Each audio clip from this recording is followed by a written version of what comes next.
Gold, trusted gold buyers. మీరు తాకట్టు పెట్టిన బంగారాన్ని విడిపించి ఈ రోజు ఉన్న మార్కెట్ ధరకు కొనబడును.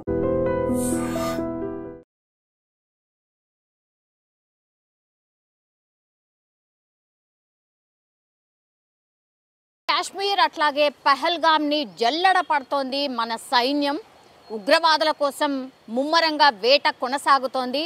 వాళ్ళ ఇళ్ళు, వాళ్ళ స్థావరాలు, అట్లాగే అనుమానం వ్యక్తమైనటువంటి వ్యక్తులు ఎవరైతే ఉంటారో వాళ్ళని అదుపులోకి తీసుకొని విచారణ చేయడం ఈ సిరీస్ ఆర్ ఈ వార్త మనం కంటిన్యూషన్గా చూస్తూనే ఉన్నాం. నిన్నటి నుంచి కూడా ఒక వీడియో చాలా వైరల్గా మారింది. అదేంటంటే జిప్ లైన్లో ఒక పర్సన్, ఆయన పేరు వచ్చేసి రిషి భట్. ఆయన గుజరాత్కి సంబంధించిన వ్యక్తి. ఆయన జిప్ లైన్ రోప్ వే మీద బయలుదేరుతూ ఆయన సెల్ఫీ వీడియో తీసుకున్నటువంటిది ఇప్పుడు కీలక ఆధారంగా మారిపోయిన పరిస్థితి. ఎన్ఐఏ దర్యాప్తు చేస్తున్నటువంటి టైంలో ఇప్పుడు ఈ రిషి భట్ తీసినటువంటి వీడియో పూర్తిగా ఆ కింద, అంటే జిప్ లైన్ అంటే పైన రోప్ వే లాగా ఉంటుంది, దానిపైన అది కూడా మనం టూరిస్ట్ స్పాట్లలో జనరల్లీ చూస్తూ ఉంటాం. అదొక రైడ్ అన్నమాట.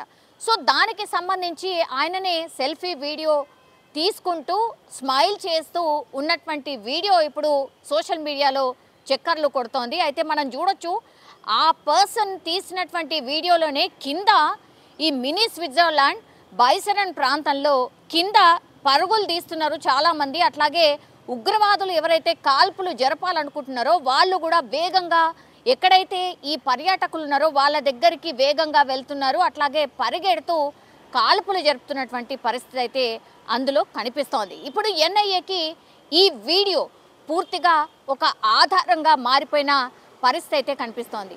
ఎందుకు ఈ మాట అంటున్నానంటే అండ్ ఇంకోటి ఇక్కడ వెరీ వెరీ ఇంపార్టెంట్ ఏంటంటే ఈ రిషి భట్ ఎవరైతే ఈ వీడియో వైరల్గా మారిపోయిందో ఆయన కొన్ని అనుమానాలు వ్యక్తం చేస్తున్నాడు.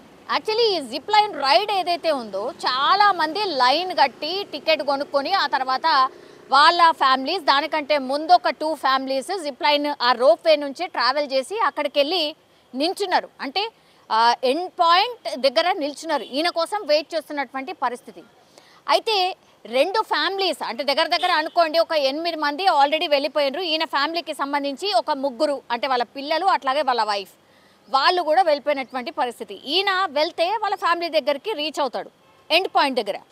ఈయన just zip line ride start చేశాడో లేదో ఇప్పుడు ఈ జిప్ లైన్ ఆపరేటర్ ఎవరైతే ఉన్నారో 3 సార్ల అల్లాహో అక్బర్, అల్లాహో అక్బర్, అల్లాహో అక్బర్ 3 సార్ల ఈయన ఆ ఆపరేటర్ ఎవరైతే ఉన్నాడో ఆయన అనడం, వెంటనే ఈయన రైడ్ స్టార్ట్ కావడం, ఉగ్రవాదులు కాల్పులు జరపడం, ఇవన్నీ కూడా మరి యాక్సిడెంటల్గా అయినట్టు నాకైతే అనిపించట్లేదు.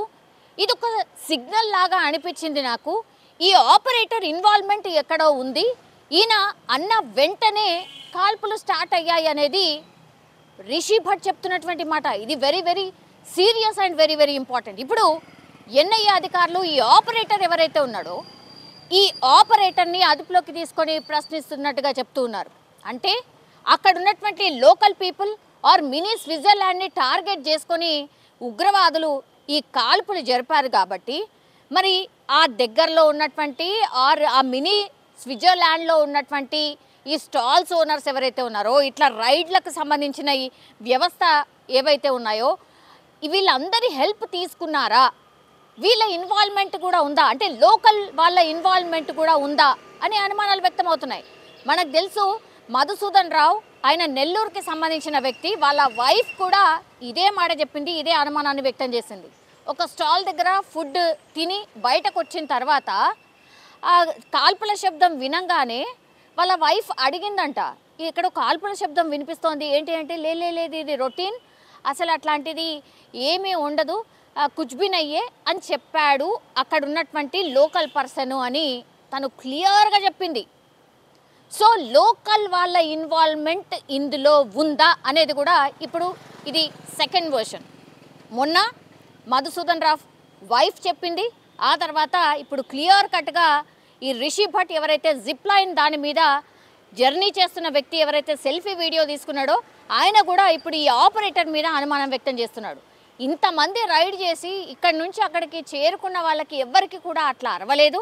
బట్ నేను వెంటనే స్టార్ట్ చేసిన వెంటనే ఆయన ఇట్లా అల్లాహు అక్బర్ అని ఎందుకన్నాడు? ఇదొక సిగ్నలా? ఉగ్రవాదులకు ఏమన్నా సిగ్నలా? కాల్పులు స్టార్ట్ చేయండి అనేది సిగ్నలా అనేది ఇప్పుడు రిషబ్ భట్ అనుమానం అయితే వ్యక్తం చేస్తున్నాడు. అట్లాగే ఆయన అక్కడ జరిగినటువంటిది చెప్తున్నాడు.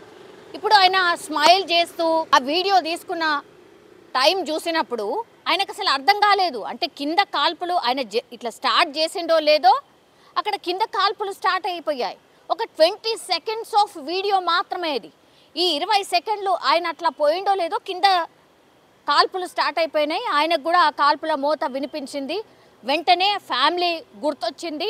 అట్లాగే ఆ కింద ఉన్న ఇన్సిడెంట్ని అన్నిటినీ చూసినప్పుడు లేడీస్ పిల్లల్ని వాళ్ళు వదిలేస్తున్నారు, కేవలం మగవాళ్ళని టార్గెట్ చేసుకొని హిందువులను టార్గెట్ చేసుకొని చంపుతున్నారు అన్న విషయం ఆయనకు అర్థమైపోయింది. సో అప్పుడు ఆయన ఇక్కడి నుంచి అక్కడికి మొత్తం టోటల్ ఎండ్ వరకు కూడా పోలేదు. మధ్యలోనే ఆ బెల్ట్ ఏదైతే సేఫ్టీ బెల్ట్ ఏదైతే ఉంటుందో ఆల్మోస్ట్ ఒక కొంత ఎత్తులో ఉన్నప్పుడే ఆ బెల్ట్ తీసేసుకొని పూర్తిగా కిందికి దూకేసి వాళ్ళ ఫ్యామిలీని తీసుకొని కింద ఒక పక్కకు ఉన్నటువంటి ఆ లోయలో ఆ బండలకు పక్కకు వెళ్ళిపోయి మేము దాక్కున్నాము. కానీ నా వైఫ్ అట్లా ఎస్కేప్ అవుతూ మా ఫ్యామిలీని సేవ్ చేస్తూ తీసుకువెళ్తున్నటువంటి టైంలోనే మా వైఫే చెప్తోంది, మేమందరము ఇక్కడ ఉన్నప్పుడే ఉగ్రవాదులు మా ముంగట్నే మీరు హిందువా ముస్లిమా అని అడిగారు. మా కళ్ళ ముందటనే కొంచెం దూరంలోనే కేవలం మగవాళ్ళనే కాల్చి చంపుతున్నారు, చలో భాగో అనేటువంటిది మా వైఫ్ నాకు చెప్పింది అనేటువంటి మాట కూడా రిషి భట్ చెప్తున్నాడు. సో టూరిస్టులను టార్గెట్ చేయడం ఒకటే కాదు ఇక్కడ వెరీ వెరీ ఇంపార్టెంట్. ఇవన్నీ కూడా ఈ కేసులో కీలకంగా మారబోతున్నాయి. అంటే లోకల్ ఇన్వాల్వ్మెంట్ ఉందా, అక్కడ ఉన్నటువంటి వాళ్ళదే ఇన్వాల్వ్మెంట్ ఉందా, ఒకటి హిందూ ముస్లిమా అని అడిగి కాల్చారు అనేది రెండవది. అండ్ అక్కడ అత్యంత భయానకమైన పరిస్థితి ఉంది. చాలామంది అక్కడ కింద పడిపోయి ఉన్నారు, వాళ్ళ ఫ్యామిలీ మెంబర్స్ పిల్లలు ఏడుస్తున్నారు. ఇట్లా ఆ భయంతో పరుగులు తీస్తున్నప్పుడు కూడా కాల్చారు. అందుకే 26 మంది చనిపోయినరు, ఇంకా 20 మంది చికిత్స పొందుతున్నారు. మా కళ్ళ ముందే ఇదంతా కూడా జరిగింది. మేము భయంతో ఆర్ దేవుడి దయతో మేము బయటకు వచ్చాము అనేటువంటి మాట చెప్తున్నారు రిషి భట్. కానీ ఇప్పుడు రిషి భట్ ఏదైతే అనుమానం వ్యక్తం చేస్తున్నారో నిజంగానే కరెక్టా? బికాస్ అయ్యుండొచ్చు. లోకల్ ఇన్వాల్వ్మెంట్ లేనిది ఇంత పెద్ద ఆపరేషన్, ఇంత ఇక్కడికి చేరుకోవడం ఉగ్రవాదులు అనేది ఇంపాసిబుల్ అనేది కూడా ఇంకో వర్షన్ అయితే వినిపిస్తోంది. సో ఈ రిషి భట్కి సంబంధించి పూర్తిగా ఎన్ఐఏ అధికారులు కూడా అక్కడ ఏం జరిగింది ఏంటి, వీడియో మాత్రమే కాదు ఇంకేం చూశారు ఏంటి అనేది కూడా ఆయనని పిలిపించి మాట్లాడే అవకాశం ఉంటుంది అనేది కూడా ఒకటి చెప్తున్నారు. అక్కడ కాల్పుల మోత అత్యంత భయంకరంగా ఉండింది. మేము ఎట్లా బయటపడ్డామో నిజంగా మాకే అర్థం కావట్లేదు. కానీ నా ఫ్యామిలీని నేను సేవ్ కాగలిగాను, నేనైతే ఎక్స్పెక్ట్ చేయలేదు అనేది కూడా రిషి భట్ చెప్తున్నటువంటి పరిస్థితి. ఇంకో వీడియో కూడా వైరల్ అవుతోంది. అంటే ఒకటి కూడా బయటకు వస్తున్న పరిస్థితి. అక్కడ పాపం టూరిస్టులు అక్కడ దూరంగా ఉన్నటువంటి కాల్పులని చూసిన తర్వాత వాళ్ళు భయంతో ఆ వీడియోని కూడా చూడండి, పూర్తిగా షేక్ అండ్ దట్టు బ్లర్గా ఉంది వీడియో అంతా కూడా. ఈ టూరిస్టులు ఎక్కడైతే ఈ స్టాల్స్ ఎక్కడైతే తినే స్టాల్స్ ఉంటాయో దాని కుర్చీల వెనకాల నక్కి దాక్కున్న పరిస్థితి అత్యంత దారుణం. పాపం వాళ్ళు అనుభవించిన నరకం మామూలు విషయం కాదు. ఎప్పుడు ఏ టెర్రరిస్ట్ మా వైపు వచ్చి చంపుతాడో తెలియనటువంటి పరిస్థితి. అంత భయంతో తీసినటువంటి ఈ వీడియో, ఇంకో సెకండ్ వీడియో ఇప్పుడు పూర్తిగా వైరల్గా మారుతున్న సిచ్యువేషన్ అయితే కనిపిస్తోంది. అట్లాగే భయంతో చాలామంది వాళ్ళ స్వస్థలాలకు వెళ్ళిపోయినరు. వాళ్ళు తీసినటువంటి వీడియోలు కూడా ఒకటి మేబీ బయటకు వచ్చే అవకాశం ఉంది. ఎందుకంటే ఆ భయంలోనే ఉన్నారు కాబట్టి ఒకటి వీడియో ఇప్పుడు బయటకు వస్తుంది. ఇంకెన్ని వీడియోలు బయటకు వస్తాయో, ఇంకెన్ని ఆధారాలు బయటకు వస్తాయో చూడాల్సిందే. కానీ ఈ వీడియోలు మాత్రం ఎంత భయంతో తీసినటువంటివి, అనుకోనటువంటి రీతిలో తీసినటువంటి ఈ వీడియో, రిషబ్ భట్ తీసినటువంటి వీడియో, గుజరాత్ వాసి తీసినటువంటి వీడియో ఇప్పుడు ఎన్ఐఏకి కీలక ఆధారంగా మారిపోయిన సిచ్యువేషన్ అయితే కనిపిస్తోంది. ఇంకా కూడా ఉగ్రవాదుల వేట కొనసాగుతోంది. ఉగ్రవాదులు ఇంకా కూడా పట్టుబడలేదు. వాళ్ళని అంటే ఆ స్కెచ్ని చూసిన వాళ్ళు ఎవరైతే ఉంటారో, ఈ ఉగ్రవాదులను ఎవరైతే చూస్తారో వాళ్లకు 20 లక్షలు మేము క్యాష్ ప్రైజ్ ఇవ్వబోతున్నామని కూడా అధికారులు అనౌన్స్ చేసిన పరిస్థితి కనిపిస్తోంది. కాశ్మీర్ ఆర్ ఆ చుట్టుపక్కల ఉన్నటువంటి అడవుల్ని పూర్తి స్థాయిలో మన సైన్యం అయితే జల్లెడ పడుతున్న సిచ్యువేషన్ అయితే కనిపిస్తోంది. నిజంగా ప్రస్తుతం ఉన్నటువంటి సమాజం దేనికి ప్రయారిటీ ఇస్తుంది? ఆర్థిక సంబంధాల చుట్టూ మాత్రమే తిరుగుతోంది. మళ్ళీ ఎన్నికలంగానే చాలా విరక్తి కలుగుతాం. మంచి అనిపిస్తుంది కదా, లేడీస్ కూడా ఛాలెంజింగ్ జాబ్స్ చేసినప్పుడు చాలా బాగుంటది. ట్రాఫిక్ అసిస్టెంట్స్ గా నియమించిన ట్రాన్స్జెండర్స్ అందరితో సాల్యూట్ చేయించుకుంటున్నారు. ఫుడ్ డెలివరీ ఇవ్వటానికి వెళ్ళినటువంటి డెలివరీ బాయ్ అనిల్ పై కళ్ళ ముందు పెళ్ళండి